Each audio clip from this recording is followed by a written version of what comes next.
ಅಮ್ಮ ಅಮ್ಮಮ್ಮ ಅಮ್ಮ ನಾವಿಬ್ರೇನಾ? ಮತ್ತೆ ಗಂಡ ಹೆಂಡತಿ ನೀವಿಬ್ರೇ ಹೋಗೋದು. ಅಂದ್ರೆ ಏನಜ್ಜಿ? ಅದನ್ನು ನನ್ನ ಬಾಯಿಂದನೇ ಹೇಳಿಸ್ತೀಯಲ್ಲ, ನಾಚಿಕೆ ಆಗುತ್ತಪ್ಪ.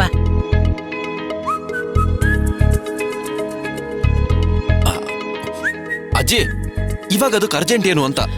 ಮನೇಲಿ ಈ ತರ ಪರಿಸ್ಥಿತಿ ಇರ್ಬೇಕಾದ್ರೆ ನಾನು ಆಚೆ ಹೋಗಕ್ಕಾಗುತ್ತಾ? ಅಗಸ್ತ್ಯ, ಮನೆ ಬಗ್ಗೆ ನೀನು ತುಂಬಾನೇ ತಲೆ ಕೆಡ್ಸ್ಕೊಂಡಿದ್ಯಾ ಅಂತ ನನಗೆ ಚೆನ್ನಾಗ್ ಗೊತ್ತು. ಅದಕ್ಕೆ ಒಂದೆರಡು ದಿನ ಹೊರಗಡೆ ಹೋಗ್ಬಿಟ್ ಬಾ ಅಂತ ಹೇಳ್ತಾ ಇರೋದು. ಅಮ್ಮ ಏನಮ್ಮ? ಯಾಕೋ ನನ್ ಮಾತನ್ನು ಸ್ವಲ್ಪ ಅರ್ಥ ಮಾಡ್ಕೋ. ಏನಿದು ಬ್ಯಾಗ್ಸ್ ಎಲ್ಲ ಹೀಗಿದೆ? ಅಯ್ಯೋ, ಅಕ್ಕ ಹೇಳಿದ್ ಕೇಳಿಸ್ಲಿಲ್ವಾ? ಅಗಸ್ತ್ಯ, ಭಕ್ತಿ ಇಬ್ರು ಗಂಡ ಹೆಂಡತಿ ಸ್ವಲ್ಪ ದಿನದ ಮಟ್ಟಿಗೆ ಟ್ರಿಪ್ಗೆ ಹೋಗ್ತಾ ಇದ್ದಾರೆ. ವಾವ್, ಟ್ರಿಪ್ಪಾ?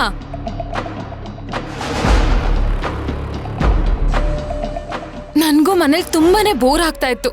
ಅಗಸ್ತ್ಯ, ನಾನು ನಿನ್ ಜೊತೆ ಬರ್ತೀನಿ, ನಾನು ಕರ್ಕೊಂಡು ಹೋಗು.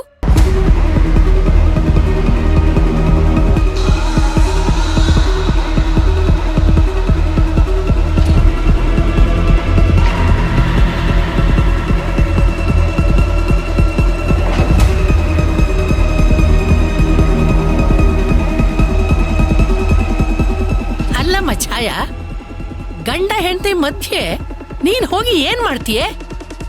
ಏನ್ ಮಾಡ್ತೀನಿ ಅಂದ್ರೆ, ಟ್ರಿಪ್ಪಿಗೆ ಹೋದ್ರೆ ಎಲ್ರು ಏನ್ ಮಾಡ್ತಾರೋ ಅದನ್ನೇ ಮಾಡ್ತೀನಿ, ಎಂಜಾಯ್ ಮಾಡ್ತೀನಿ. ಗಂಡ ಹೆಂಡತಿ ಮಧ್ಯ ನೀನ್ ಹೋಗೋದು ತಪ್ಪಾಗುತ್ತೆ. ಅಜ್ಜಿ, ಅಗಸ್ತ್ಯ ನನ್ ಫ್ರೆಂಡು, ನಾನು ಅವನ್ ಜೊತೆ ಹೋದ್ರೆ ತಪ್ಪು ಹೇಗಾಗುತ್ತೆ?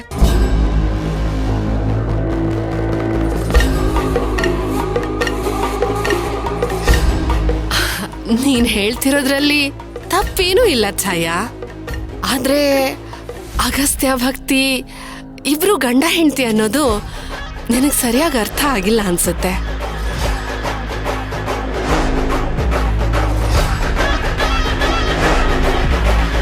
ಗಂಡ ಹೆಂಡತಿ ಮೊದಲ ಸಲ ಟ್ರಿಪ್ಪಿಗೆ ಹೋಗ್ತಾ ಇದ್ದಾರೆ. ಅವರಿಬ್ರಿಗೂ ಸ್ವಲ್ಪ ಪ್ರೈವಸಿ ಕೊಡ್ಬೇಕಲ್ವಾ? ಕಾಮನ್ ಸೆನ್ಸ್ ಅಲ್ವಾ ಛಾಯಾ ಇದು? ಏನು, ಇವರಿಬ್ರು ಗಂಡ ಹೆಂಡ್ತಿನ?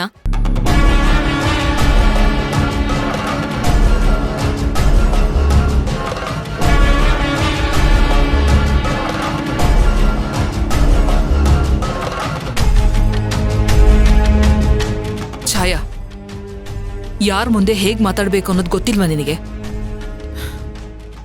ಸಿದ್ದು, ಅಮ್ಮವ್ರೆ, ಅದೆಲ್ಲ ಆಗಿದ್ರೆ ತಗೊಂಡೋಗಿ ಒಂದ್ ರೂಮಲ್ಲಿ ಇಡು. ಆಯ್ತಮ್ಮವ್ರೆ.